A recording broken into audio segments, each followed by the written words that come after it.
Sinira at sinunog ng Philippine Drug Enforcement Authority ang aabot sa higit 5 bilyong pisong halaga ng ilegal na droga sa 13 Martires, Cavite.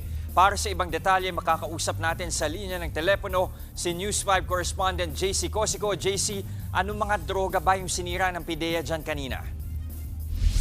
Hi Jess, sige 2,000 kilongan ng shabu, marijuana, ecstasy, cocaine, toluene, ketamine at nacetin ang sinira nga ng PIDEA sa 13 Martires, Cavite.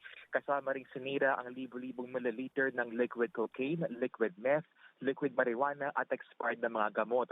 Aabot sa 5.32 billion pesos ang halaga ng mga yan. Ang lahat ng yan, kung di po nakumpiska ng PIDEA sa mga anti-drug operations, itinurn over sa kanila ng mga otoridad at ipinagputos ng korte na sirain. Ipinasok ang mga yan sa isang incinerator at sinunog sa prosesong thermolysis.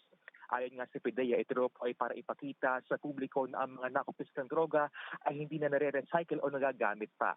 Sa ngayon, may 1.4 tons pa ng illegal drugs ang nasa poder ng PIDEA na naghihintay pa ng clearance mula sa korte para nga sirain. Ebidensya pa rin kasi ang mga ito sa mga gumugulong na drug cases. Mula pa noong 2022 hanggang itong April 2025, higit 107,000 na anti-drug operations ay kinasa ng PIDEA kung saan libo-libo po ang naaresto at higit 60 billion pesos na halaga ng illegal drugs ang nakumpiska. Jess? Maraming salamat. Yan ang Express Report ni JC Cosico. Mga kapatid, ako po si Ruth Cabal. Maging maalam at may pakialam sa mga may init at rumaratsadang balita sa Frontline Express. Para maging updated sa balitaan, mag-subscribe lang sa social media pages ng News 5.